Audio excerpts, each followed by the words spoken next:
एक बार की बात है, एक गांव में बिरजू नाम का एक लड़का रहा करता था। बिरजू की एक चाय की दुकान थी। वो एक आम आदमी था। उसके हाथ की चाय पूरे इलाके में मशहूर थी। लोग उसके यहाँ चाय पीकर अपने दिन भर की थकान दूर करते थे। एक दिन, अरे बिरजू, एक कड़क चाय लगा दो। अरे भाई, अभी देता हूँ। और कैसा रहा आज का दिन? बस भाई, दिन भर काम और शाम को तेरे हाथ की चाय। बस मेरा दिन तो ऐसे ही गुजरता है। ये लो, गर्मा गर्म चाय। ये हुई ना बात। बिरजू भाई, तेरे हाथ की चाय पीकर तो पूरी थकान ही दूर हो गई। अरे भाई, मेरे लिए भी लगा दो एक कड़क चाय। ये लो भाई। वाह बिरजू, तुझे पता है तेरे हाथ की चाय मेरा दिन बना देती है। हाँ भाई, ये तो तुमने ठीक कहा। इसके बाद धीरे धीरे रात होने लगी। बिरजू ने अपनी दुकान बंद की। घर जाते समय उसे बूढ़ा आदमी रास्ते के किनारे मरी हुई हालत में दिखा। क्या हुआ बाबा, ठीक तो हो? तबीयत ठीक नहीं है आपकी? नहीं बेटा, घर जा रहा था, रास्ते में ही ऐसा लगता है कि अब और नहीं चल पाऊंगा। ऐसा मत कहो बाबा, चलो मैं ले चलता हूँ। कहाँ जाना है आपको? मुझे अपने परिवार के किसी सदस्य के बारे में बताइए, मैं उन्हें कॉल कर लेता हूँ। नहीं बेटा, मेरा कोई नहीं है। मेरे दिन पूरे हो गए हैं, अब और नहीं। तुम एक भले आदमी हो। कितने लोग मुझे देखकर गुजर गए, लेकिन सिर्फ तुम ही थे जो मेरे पास है। तुम्हें तुम्हारी भलाई का फल जरूर मिलेगा। बाबा, ऐसी बातें मत करो। आप चलो मेरे साथ, मैं आपको दवाई दिला देता हूँ। चलो।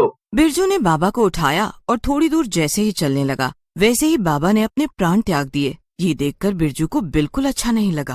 हे प्रभु, ऐसी जिंदगी किसी को ना मिले। इन्होंने अपने प्राण मेरे सामने त्यागे हैं। मेरा फर्ज बनता है कि मैं इनका अंतिम संस्कार कराऊं। अगले दिन, पंडित जी, ये बाबा कल मुझे रास्ते के किनारे मिले। इन्होंने मेरे सामने अपने प्राण त्यागे हैं, इसीलिए मेरा मन है कि मैं ही इनका अंतिम संस्कार करवा दूं। तुम बहुत अच्छे हो बेटा। आजकल कोई अपनों का नहीं होता और तुम अनजान आदमी के लिए इतना सब कुछ कर रहे हो। इसके बाद पंडित से बात करके बाबा का अंतिम संस्कार कराया गया। क्योंकि उनके घर में कोई नहीं था, इसीलिए यह सारा काम बिरजू ने ही किया। कुछ दिनों बाद बिरजू फिर से अपने पुराने दिनों की तरह काम में लग गया। दिन भर लोगों को चाय पिलाता और रात को घर जाकर सो जाता। एक दिन जब बिरजू दुकान बंद कर रहा था, तभी अचानक बिरजू की दुकान में दो लोग पहुंच गए। सुनो, चाय देना। भाई, अब तो दुकान बंद करने का समय हो गया है। हम बहुत दूर से आए हैं और थक भी गए हैं। मेहरबानी होती अगर चाय मिल जाती तो। आप इतना कह रहे हैं तो फिर आप थोड़ा सा इंतजार करो, मैं अभी चाय बना के लाता हूँ। इसके बाद बिरजू ने उन दोनों के लिए चाय बनाई और उन्हें दे दी। दोनों आदमियों ने पैसे टेबल में रख दिए।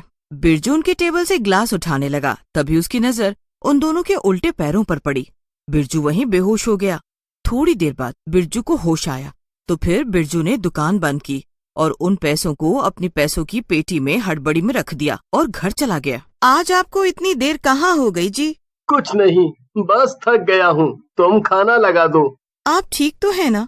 बस आंख लग गई थी दुकान में वहीं। इतना पसीना क्यों आ रहा है आपको? बस एक बुरा सपना देख लिया था। आप भी ना, आपने तो मुझे डरा ही दिया था। चलिए हाथ मुंह धोकर खाना खाने आ जाइए। इसके बाद बिरजू खाना खा के सो गया। अगले दिन बिरजू उसे एक बुरा सपना सोचकर भूल गया। सुबह सुबह बिरजू की दुकान के सामने से एक बारात गुजरी। बिरजू ने सबके लिए चाय बना दी। ये लीजिए सबके लिए, अभी और बन रही है, तब तक आप ये पी लीजिए। अरे वाह भाई, ये तो बहुत बढ़िया है। सुनो भाई, हमारे यहाँ पास में ही एक कंपनी है। क्या तुम वहाँ सुबह दिन में और शाम को चाय भिजवा दोगे? बहुत सारे लोग हैं, पीने वाले तो बहुत हैं, इससे मुनाफा होगा तुम्हें।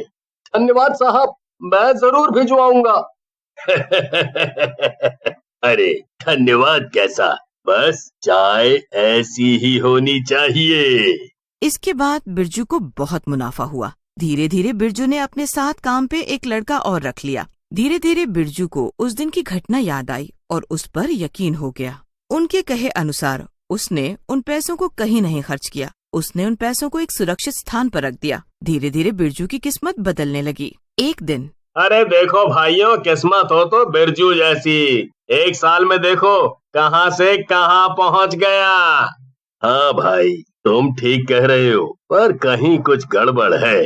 कल तक तो बिरजू हमारी तरह था, और आज देखो, बड़ा घर, बड़ी दुकान। क्या जिंदगी है। क्या उम्र है तेरी बिरजू? अभी हम तेरी ही बात कर रहे थे। क्या बातें हो रही थी? बस यही कि तू देखते ही देखते कितना कामयाब हो गया। सब भगवान की कृपा है। भगवान की ही कृपा है या कुछ और? बताना, हमें भी नहीं बताएगा? हम तो तेरे दोस्त हैं ना। ऐसी कोई बात नहीं है यार, बस लगता है उस ऊपर वाले ने शायद हमारी गरीबी मिटाने के लिए ये सब किया है। इसके बाद बिरजू वहाँ से चला गया। इसी तरह कई दिन बीतते रहे। वो लोग हर बार पूछते और बिरजू कुछ भी बहाना देकर टाल देता। एक दिन कैलाश ने बिरजू को अपने घर दावत पर बुलाया। बिरजू भी वहाँ पहुँच गया। खाना पीना खिलाने के बाद कैलाश ने बिरजू को शराब पिलानी शुरू कर दी। नशे में धुत हो जाने के बाद मौका देखकर कैलाश ने बिरजू से पूछा, आज तो तुझको बताना ही पड़ेगा। बताना, तेरा काम एक साल में इतना कैसे चलने लगा? बताना है? बोल बोल बोल बोल बोल। बिरजू देख, आज तू झूठ नहीं बोल सकता। तुझे सिर्फ सच कहना है। सच बताना है भाई, सच। ठीक है, सुन। एक दिन जब मैं अपनी दुकान बंद कर रहा था, तभी वहाँ दो लोग आए। उन दोनों ने मुझे चाय बनाने को कहा। पहले तो मैंने मना कर दिया, पर उन्होंने काफी बोला तो मैं मान गया।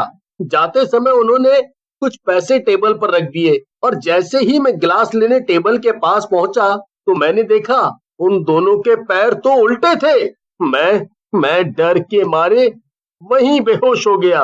बाद में जब होश आया तो मैं घर भाग गया। बस एक वो दिन है और आज का दिन। वाह भाई, किस्मत हो तो तेरी जैसी। रात भर बातें करने के बाद सुबह बिरजू अपने घर पहुंचा तो देखा घर पर आग लग चुकी थी। मालिक, सारी दुकानों में आग लग गई है। सब कुछ राख हो गया मालिक, सब कुछ राख हो गया। हे भगवान, ये क्या हो गया? सुनिए जी, मैं अपना काम कर रही थी, तभी पूरे घर पर आग लग गई। हमारा घर बर्बाद हो गया, कुछ नहीं बचा।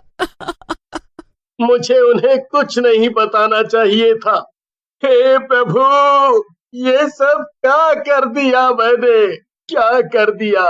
इसके बाद बिरजू अपने उसी पुराने घर में रहने लग गया और उसी छोटी सी दुकान में पहले के दिनों की तरह चाय बेचने लगा। इसीलिए कहते हैं, कभी भी अपने राज किसी को नहीं बताने चाहिए। कौन जाने कब किसका नुकसान हो जाए।